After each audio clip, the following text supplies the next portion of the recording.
BrightBYTES! Hey, Champ! Welcome back to BrightBYTES, where learning is smart, simple, and super fun! Today, we're learning how to use generative AI the right way. With power comes responsibility. Let's learn ethical AI using the 5 W's. So first, what does ethical mean? Ethical use of AI means using AI honestly, fairly, and responsibly without cheating, copying, or harming others. Ooh, okay. But why does ethical AI matter? AI should help us learn and grow, not replace our thinking.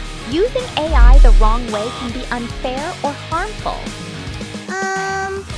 So how do we use AI ethically? Use AI for help, not shortcuts.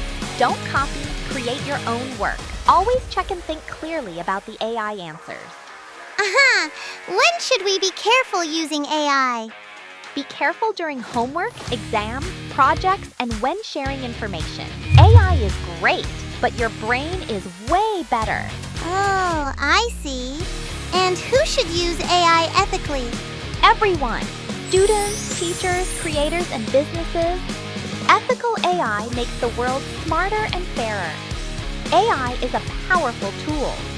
Use it to explore ideas, learn faster, and create smarter, not to cheat or copy. Eee! Now it's your turn, Champ. Try prompts like, explain this simply, or show me how I can improve my story idea. Like, share, and subscribe to keep learning with BrightBYTES. See you next time. Bye-bye.